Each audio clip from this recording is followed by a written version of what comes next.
Build creative confidence. Beat the inspiration addiction. Join the Writer's Gym.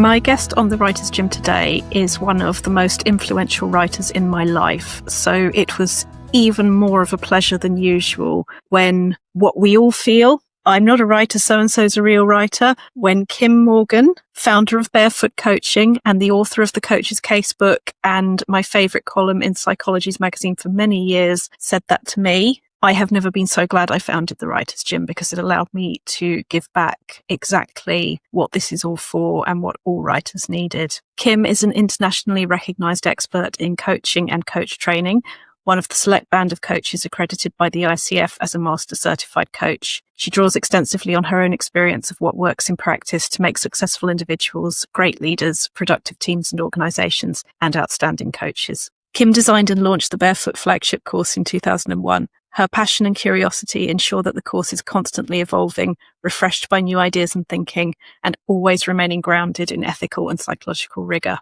Her passion to spread the word about coaching has resulted in 2 best-selling books, The Coach's Casebook in 2015 and The Coach's Survival Guide in 2019. Kim also has a monthly coaching column in Psychologies Magazine, and she's a sought-after conference speaker on all things coaching related. My absolute dream guest on a number of fronts. Kim, I discovered your writing through Psychologies Magazine long before I had any knowledge that I would get certified as a coach. I read those columns and began finding a language for how all of us show up in the world and that struggle between, essentially for me, I think that one of the most important messages was who we feel we're supposed to be versus who we're discovering we are. And you'd see these case studies every issue, not just of the client, but I think the most important message to me in the world, that it was just as much about what was going on for the coach as the human being they were, what was going on for the client. And it did something that I'm just going to have a bit of a fangirl moment on this, because it did something that I think is so deeply important for writers and human beings in general, to know that everybody comes with their own backstory and everybody is responding to other people based on a lot of factors, that we're not moving through the world neutral, that characterization is everything, really. And the more we understand ourselves, the more we can operate healthily and the more truly we connect. And I then went and found Barefoot Coaching during lockdown, and I had my lovely time just studying there. And through all of that, we hadn't met at that point. I think I'd sent you a couple of LinkedIn messages, but you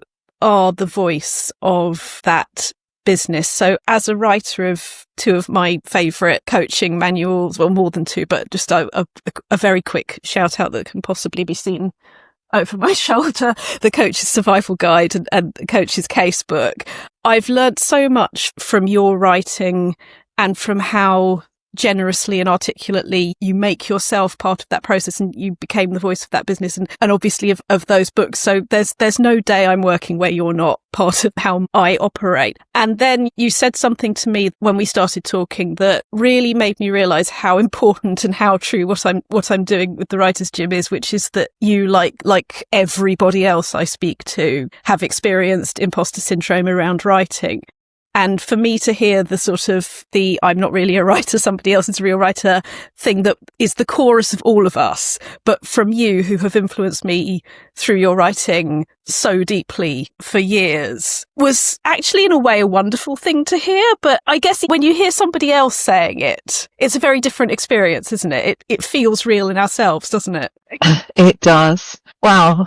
Rachel, even if you haven't stopped, I'm going to stop you now, because I'm just feeling overwhelmed with the level of celebration of me and my writing from you. Thank you. Thank you. I honestly, I really mean that. I was sitting there listening to you, and I think our initial conversation about whether we would have this podcast or not, when I came on, was just adamant that I'm not a writer. Why have you asked me to come on it? And the conversation that ensued, and your challenge and your support and the evidence that you gave me, actually genuinely shifted something in me. It really did. And I've come on here today thinking, yeah, I am a writer. And you've said to me, have you written books? I said, yes. You said, well, you're a writer then. It was a straightforward question, but the most powerful one. So thank you for reading all that into my writing. That I feel very seen and very understood, because, those are exactly my beliefs about coaching and about writing, that we're all vulnerable, that we're all frail, that we're all coming, when you meet someone in a book or you meet somebody, the reader and the author, each bringing their own kind of limiting beliefs and worldview to that. And there's some sort of magical alchemy that happens, I think, when those two things connect. And it's exactly the same with coaching. I have to say that I was very inspired to write in that way by showing the vulnerability of the coach along with the story of someone else. And there were a few things that led me to that. One was reading Irvin Yalom's book called Love's Executioner and Other Tales. I don't know if you've read that, but it's really I'm actually writing it down as we speak. Okay. I think you will recognize how much I learned from his writing style. He's a psychotherapist, and he was brutally honest behind the scenes as he went back to his desk about his frustrations with some of the clients that he'd seen that day, about, in some cases, his kind of judgments about them. But in the moments in the room, he'd contained that, and he dealt with it outside in supervision, but he acknowledged it at the same time. And that, I thought, gosh, that resonated with the way that I work. Having a whole range of emotions from love to kind of sheer outrage and annoyance that are never conveyed to them. So I thought I want to write like that. And then it was my experience of having not only read self-help books, but worked with them, recommended them to people, and come to the conclusion, really, that just telling people how to do things doesn't make them change. But writing about how other people in similar situations to the situations they may be in is a whole different approach to encouraging people to think about their behaviours, their limiting beliefs, and maybe how they could do something about them when they're reading about somebody else in that same situation. So I think those, Irvin Yalom, I have to say, led the way in this kind of therapist self-disclosure. And I followed with a not quite such a stark honesty, but I think I'm pretty honest about what's going on for me in the coaching sessions.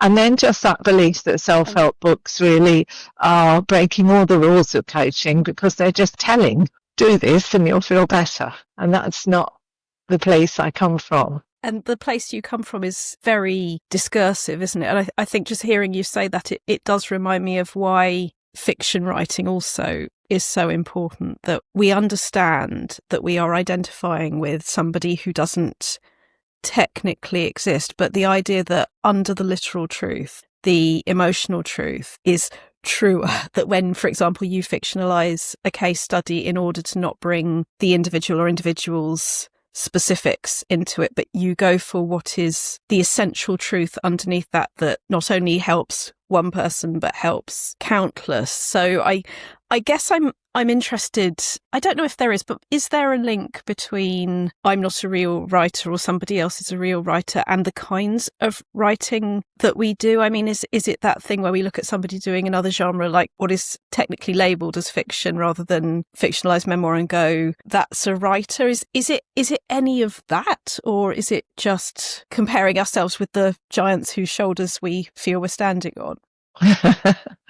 That's a really, really insightful question, Rachel. And I had never thought it But as you say, something in it has really rung true with me. I think a novel, probably a work of complete fiction, would maybe, I won't know until I do it, but maybe say, yes, you are now a writer.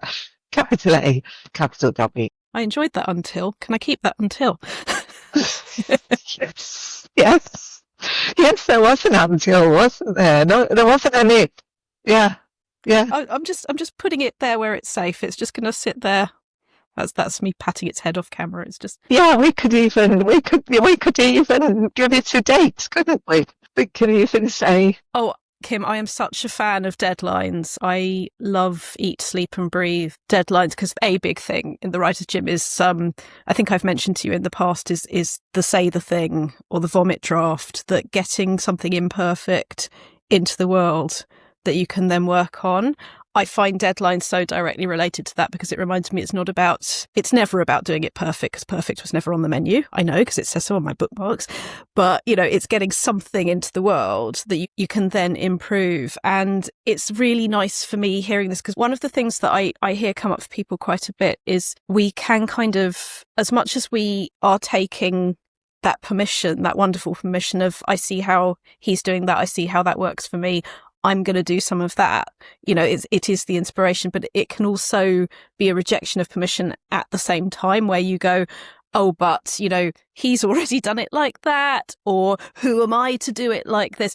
And, I hear a lot of people saying, am I cheating, or am I allowed to do that? This is where we bring in this whole thing about, another thing on my Writer's Gym bookmark is that there may be 7 basic plots, but there are infinite original voices, that you can't be Shakespeare, but you also can't be the other person at the bus stop who might write a different thing to you when you're both beginners. We've all got something unique. And actually, I think if for people who are thinking about writing, I'm now saying from the position of being a writer, I'm now dispensing wisdom, thanks to you. But for people who are thinking about writing, I think surely the first starting point is, like, whose writing do you like? Who inspires you? Who do you aspire to? Reading that book was like, yes, I've been waiting for this. I've been waiting to read somebody who isn't pompous and all-knowing and has got it all sorted. I've been waiting for someone to say, I went home and I was like, yeah, that just drives me mad. And it's not, of course, that all our clients drive us mad. It's just the bringing our own complex feelings into the wonderful human work that we do. And it was just like a permission for me. By the way, his wife also writes beautifully. I think her name's Marilyn. I think you would love both of their writing. I'm talking like I know them. It does feel like that though, doesn't it? Yeah, it does. Yeah, because I only met you very recently, but there is the part of me that feels that familiarity, because when somebody puts an authentic, I don't mean description in the technical sense, but description of what they believe in and what they are doing in the world, it not only makes the writing fuller, richer, more itself, but that sense of connection goes both ways, that the reader and the writer experience that. And and I do have to say thank you again, because I know that's something I wouldn't necessarily have known how to let myself just do before I discovered the vocabulary of coaching, that I would have been standing in my own way going, who am I to talk to Kim Morgan, who founded, Barefoot Coaching? Whereas now I'm going, we're all this great big tapestry or spider web really of, connections to everybody else. We can all be of service. We can all be part of each other's growth and development. And I think this is why I think coaching was just the best thing that happened to me, not just professionally, but personally, because it is that thing that you realise, what if everybody else is just as nervous about everything as I could ever be? And then, I don't know about you, but I look back through my life and the people that didn't give me that messaging were usually not the happiest with what was going on for them. No. And this is something better. It's a kind of universal truth, isn't it? I have rarely met anyone who's completely happy with every aspect of themselves and their lives. And I think that's what coaching does more than anything. The joy I get from all the people we've trained as coaches is the stories that I hear about how it's changed them as parents, how it's changed them as partners, how it's changed them as people who give a damn in the world. And it's almost like giving, I have never thought this before. As you know, you and I just said, let's meet and chat and see where it goes. So, but in a way, it's almost giving people permission to be vulnerable and name the things about them that they're not wholly okay with, and accept all parts of themselves. As you know, my original training was in psychodynamic psychotherapy, and a lot of it I dismissed and a lot of it I embraced. And the one thing that I embraced above all else from my psychodynamic work that I continue to hold really dear to me is the idea of whole object relations. It's not a good title because it doesn't give you a single clue what it's about, but whole object relations was a term that was coined by a therapist called Melanie Klein, who worked primarily with parents and children.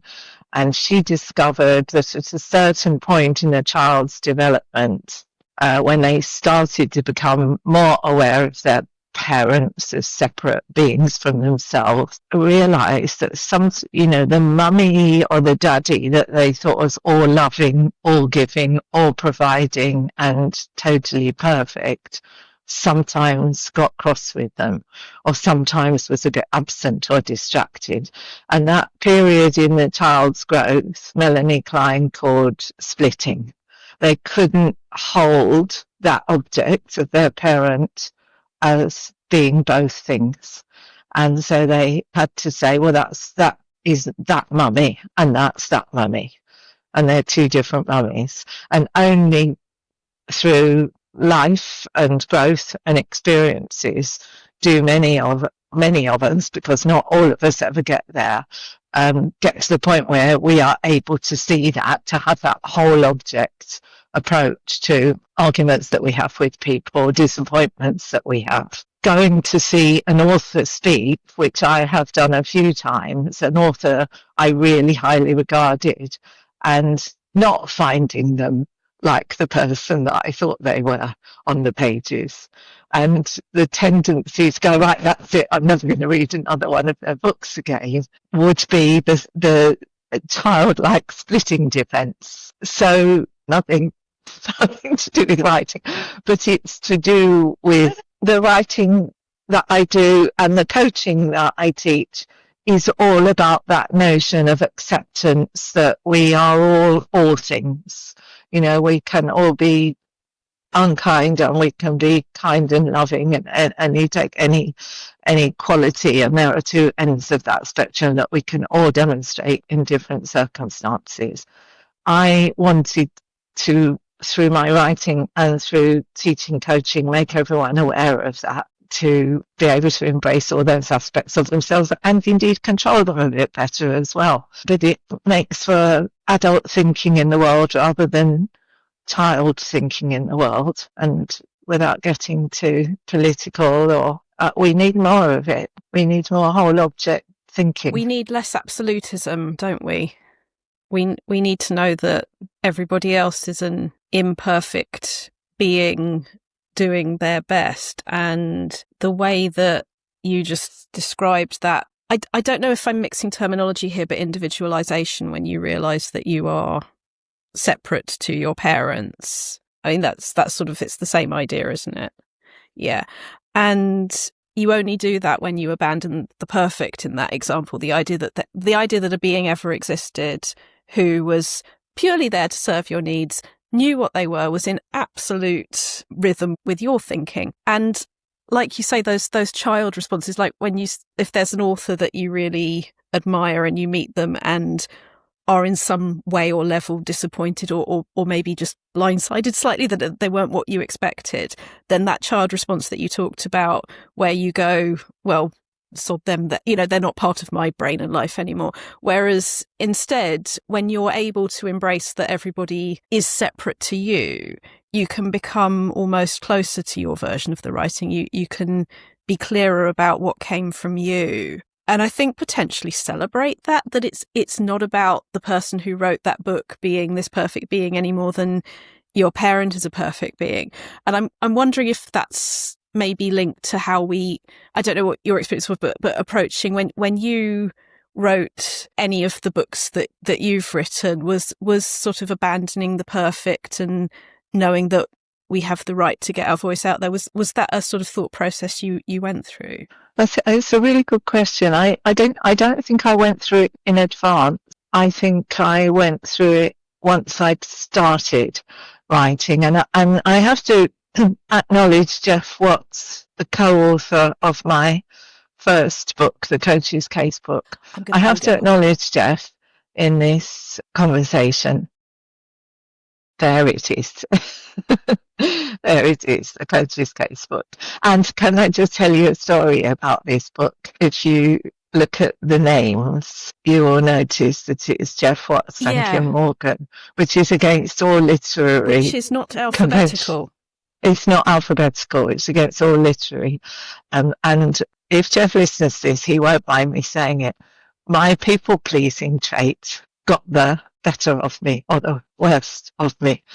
And Jeff wanted his name first. And I was like, oh, shucks, what does it matter, Jeff? But it's there, a permanent reminder of my people-pleasing, even on the front of that book.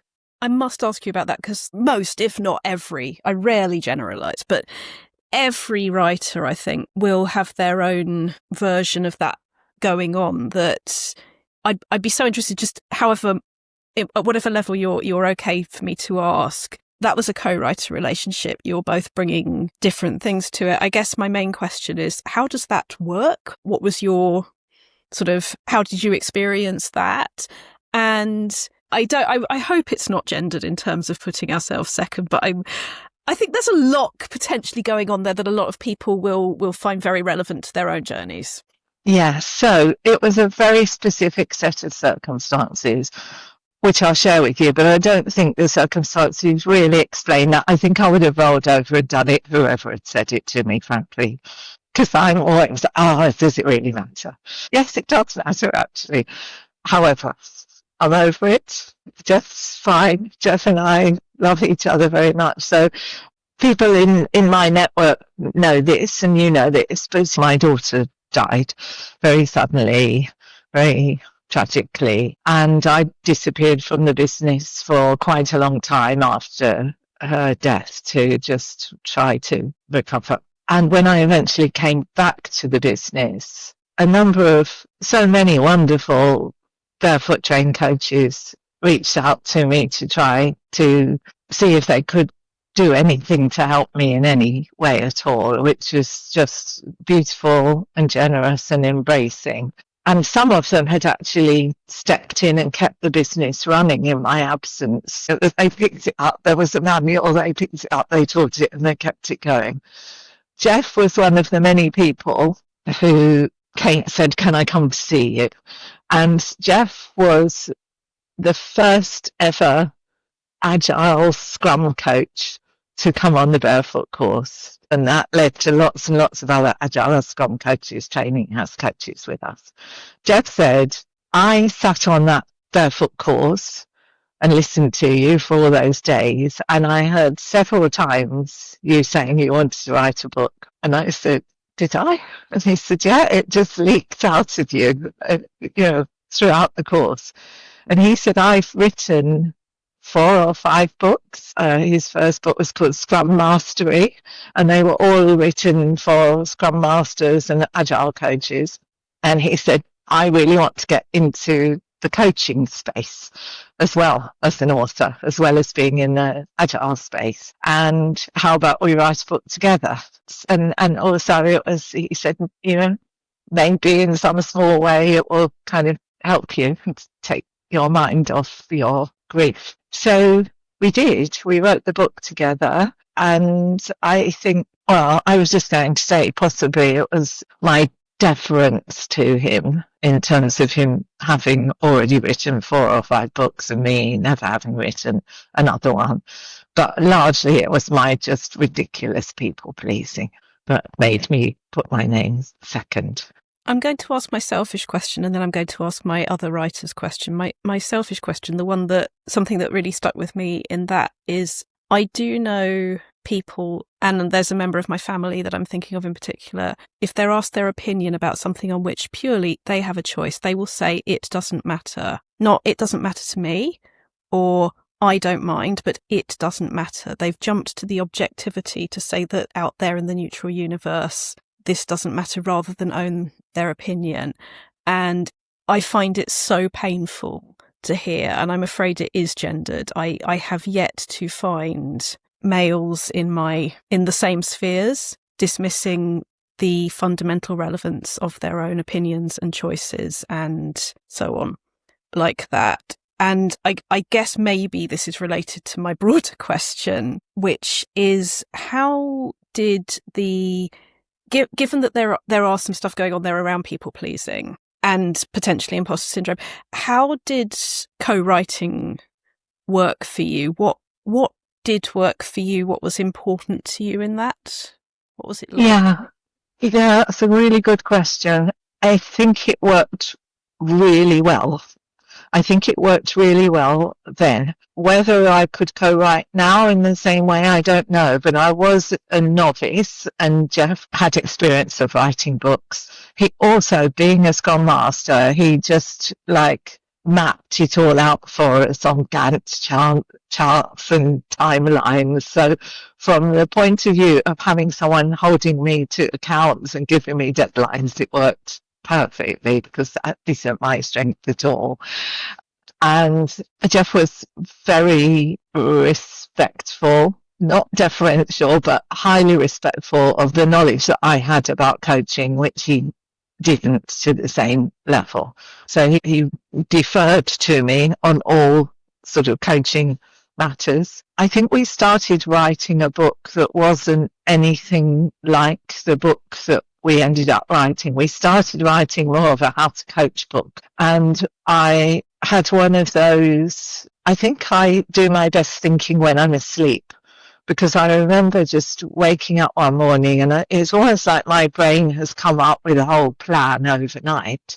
And I woke up this morning and I was like, no, we've got to just rip up that book and we've got to do something different. And the Irving Yalom thing was in my mind at that point. Let's do a series of case studies.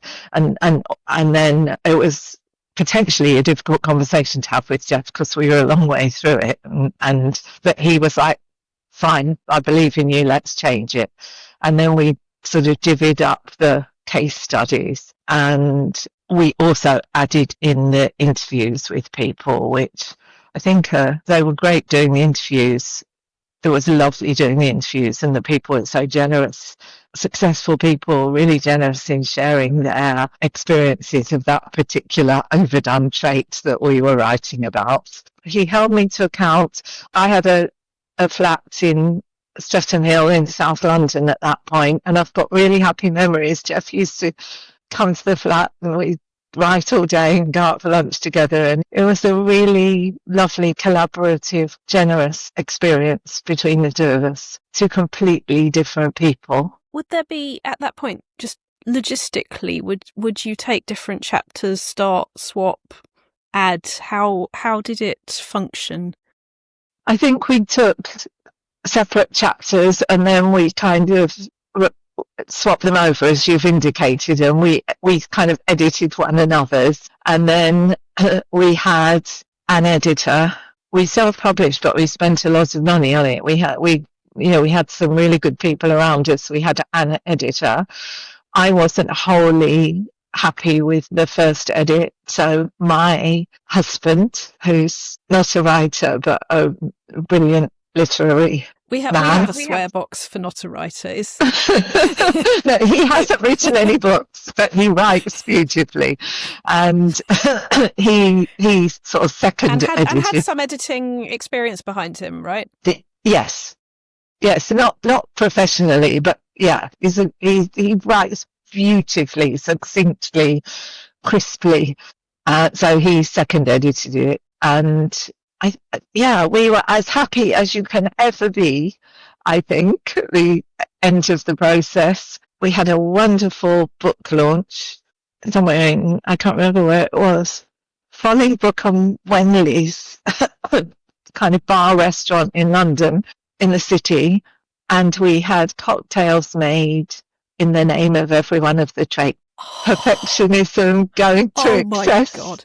Kim, that is also a book. That's a book, isn't it? Yeah. Cocktails of Psychological Traits. Yeah. The part, I mean, I have still somewhere, I've got the cocktail till receipt, which is about 10 feet long, because it was like all on us, and people were trying all of them. They had all 12. It was wonderful. And also at that party, just before the launch, I said, we need to do something with them. So I quickly invented the trait game, and we had some cards made up with all the traits on them, and that's become something we use in the business now. I don't know if you ever encountered it at Barefoot, but yeah, where you can sort of exaggerate your overdone trait and start to realise how ridiculous it is. This is such a wonderful idea. I must talk about there's no must. I want to talk about the Coach's Survival Guide as well. Yes. How much time elapsed between one book and the next? I don't know for sure. A couple of years, I think, probably. I think coaches, I don't know. I don't have the publication dates tattooed on me. But in terms of you, maybe years, something has shifted, because it is you. Yeah. It is Kim Morgan. Yes. Yes. So how did that come about? So first of all, I'm feeling really conscious that this is my specific story, but if it's useful to other people, I'm really helpful to share it if other people get some more confidence about writing. So my daughter was working for me then, and she was doing Barefoot's marketing, and she sent a copy of the Coach's Casebook to the Psychologies editor. And we didn't hear anything for ages, because I had no connection with Psychologies Magazine at the time. Then one day I got a phone call from this woman saying, oh my God, I've just read this book and it's fantastic. It's been sitting by my bed with all the other books that people send me, and I kind of picked it up, thought I'll go through it. And she said, could you do something like that for Psychologies Magazine, please? And here I am nearly 10 years later, still doing that. Also, McGraw-Hill Open University Press read the book. The one of the people there read the book, and they approached me and said, would you write for us? So they just approached me. So I didn't actually consider then contacting Jeff to write it with me, because I think that we did that one-off thing together, and there wasn't any real ever expectation on either side that we would do another one. So the Coach's Survival Guide came about because I was approached by a publisher. And it just shows how important it is to swing to the next branch. Yeah, exactly. That was a different experience altogether, because mainly the editing. I wanted to say this for other people who are going to write and particularly be published rather than self-published, because I had, until that point, I think I'd had very kind editing, very gentle editing, and the kind of professional editing I had from the publishing house at the time felt brutal. And I've had other people sort of share that story with me about their experiences. I do some editing now of people's books, and I always in advance tell them that they may feel like that. I always sort of set the scene for, what it is that I'm doing, and I'm coming from the best possible intentions and a good heart. But it can be like you've given your baby to somebody, and they go, oh my goodness, isn't it ugly? And aren't you dressing it terribly? And it's that personal. So I think it was my sort of hard lesson, actually. And I think after the first edit, I sort of curled up in a ball and couldn't write I just couldn't face it for a while. So it took me quite a long time to write it. And eventually I kind of hardened up. But what I would say to anyone who's going to be edited is, if the editors don't turn, process is going to be like, just be ready for it. Be ready for it to be difficult, because you've poured your heart and soul into these words. How much did it feel in this particular example? How much was what they were saying and how much was how they were saying it? Yeah, I think it was probably how. That's a good question. It's an important, on a lot of levels, that is why we do the jobs we do. There's when a difficult change will genuinely help, but underneath that, do I share the objectives with the person who's telling me this will help? Have we been clear in terms of what in coaching would be contracting between the relevant people, in order that we are working towards a common objective? I guess one of the things that I didn't know when I was first edited was, newsflash, the other person is also a flawed human being. The defensive, both sides can come up. And I guess for me, the things that I hear a lot, and I don't know if this is what happened with you, and I'd love to know if it is, different things work for different people. So for example, I've got one friend who's a novelist, and she gets her feedback from her agent by email and does it all by email. And she prefers that to it being more conversational.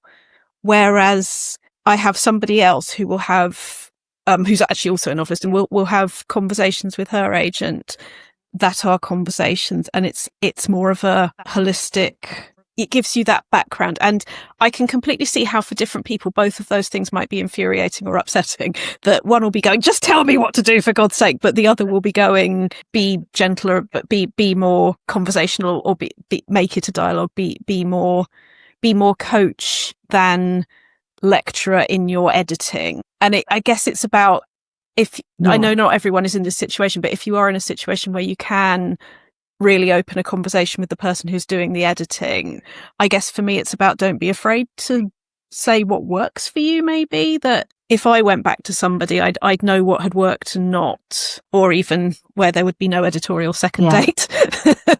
Yes. Yes. Yeah. I think I was totally unprepared. They hadn't prepared me. I think it was fairly functional. There was no particular relationship in existence. It was fairly functional, and it was a shock to my system. And I think, given my relative kind of inexperience, the experience I had with Jeff was lovely. It was like the two of us just sort of playing, and then people around us in my life and in his life had sort of played a part in the marketing and the editing, and it was all very cozy. I was sort of thrust into a completely different environment. I think it was edited well. I think it was edited well, and I think it needed it, and I think I learned from it. But your point is, how it was done was something I was completely unprepared for. So much so, actually, that I had signed a deal for 2 books, and I, at the time, got out of the contract for the second book. But I think that was more about my vulnerability within this context of being a writer. I think it knocked me for 6, actually, at the time. Yeah. Now it would be a different story. When it happens, it's such a beautiful thing when we see what we know needs to be in the world and we put it there. And I guess looking back at times when I have maybe not done something that I would like to have done, what coaching has made me able to recognise is that any of the energy that can go into, and I know you know this, that can go into beating ourselves up for not having been in the right space at the right time, that energy can be doing a lot more good going, what is the right space for me now or next? And creating the circumstances to make that happen, which is certainly what I'm making this year about for me. And I so hope is, I hope that whatever you want to be in the world, you will go and find the people that are right for you. Because it is like dating, isn't it? That you can see people go, right, I'm never doing it again because they've had a horrible time with somebody. And actually everybody's different. The right people are out there. I love that dating analogy, Rachel. I love that dating analogy. I think, wouldn't it be fun if we set up a kind of website or platform of some kind, sort of based on the dating principle? Like, I'm a writer who, I'm looking for an editor who. Wouldn't that be good? Are you the man of my, or woman of my dreams? Yeah. And really, what I hope people take from hearing this, or among the many things, is when we go out there looking for the right agents, looking for the right next step, the right indie publisher, if that's what you're doing, or agent who's going to get you to the big ones, whatever it happens to be, it is going in there with creative confidence, which is what, everything I do for writers and speakers and future writers and speakers is about, is what do I want to say? Who's going to help me say it? And it can be so difficult. And I just think our conversation is such a really important example of this, that if anybody from where I'm sitting has the right to say the things that they are saying, of course it's you. But for you on the inside of that, the feelings of I'm not a writer felt very, very real. And I so hope people listening to this will take that example that, it's what goes on inside us feels like logic, but actually, I'm always talking about how creativity and anxiety are using exactly the same software. It is storytelling. But I hope that, I hope that does make us realize we are good at storytelling. I realize time is getting on, but I must ask about Barefoot and the voice of that company, because that's another really wonderful use of storytelling that you're doing and that you've put in the world, which is about how that brand shows up and what the voice of that is. I'd love to ask you quickly if that's all right, just in terms of making that happen. What's that been like? Because that is very much creating, it is writing, it is putting something in the world. Before I answer, could you just tell me what your experience of that Barefoot brand is? How do you receive the Barefoot story? Yes, absolutely. When I first found out Barefoot existed, it was through Psychologies Magazine. So I already had the impression of, I'd seen the logo, I'd seen the name on with your articles. So I knew that was my first introduction. And then I saw there's a clarity to the sort of the colours, the green, and my favourite colours are green and purple, not necessarily relevant, but there was something very approachable, very accepting, it's sort of not pushy, just itself about the branding that I really liked. And as I read about the different open days that coaching companies were offering, I won't say who the other one was, but I went to theirs and I went to the Barefoot one. And the Barefoot one, and I just went, oh, this is wonderful, because it was a wonderfully gentle, isn't quite what I mean, but the way that it had read on the page and the way that I experienced it in the room was the clarity. Actually, yes, that. So I promise this actually does answer the question, but it's a really long answer to the question. There's a book I need to just hold up. So when I was doing my nonfiction book, one of the most important things, so this was Study and Revision Guide for GCSE Drama a few years ago. Wow. One of the most important things to me was these, which is clarity. Yeah. And so what we're doing here, yes. Yeah, drama watch. Yeah, you can see drama watch words. And there's more, but you can see what's going on here. The most important thing was clarity. Yeah. And if you are clear about your objectives, about what you're there showing up for, everybody feels safer. And what the writing did already, but when I was in the room, what absolutely was underlined for me, it was just absolute clarity. It was, here's what the course is going to be about. Here's what this morning is going to be. Here are when the breaks are going to be, which I am a big, big fan of. It made you feel so safe we don't make ourselves feel, people don't make us feel it. I felt so safe in that room. I felt valued. The phrase, less at that morning, but as the course started, when they asked us to say what the feeling was, I said it was like throwing yourself at a crash mat. Not that I liked that in the real world in PE classes whatsoever. But in this, you could just go whack. You could just know that you were safe putting all of you onto that. And what I found about Barefoot is it is friendly, it is communication centric, and I felt recognised. I felt that there was a sense that you were very safe, that people that you could trust were in charge of it. But I felt celebrated as an individual. That was what I felt. And I felt like, yes, I want to go into the world and do that. That's beautiful. It's beautiful to hear. Thank you. I'll say the slightly bitchier side of this. I must say the bitchier side is that I went to another open morning where they did none of that. They just went, so what do you already know about coaching? And got us to do their work for about 10 minutes before they even said what to expect from the day. And I didn't even make it through the whole of the morning. This was on Zoom, so that was easier. But yeah, I went on my 2 initial dates and there was no question in my mind. It was you all the way. Oh, thank you. I mean, I think that's it, really. You know, we find one another, don't we? And I think that's our stance, actually.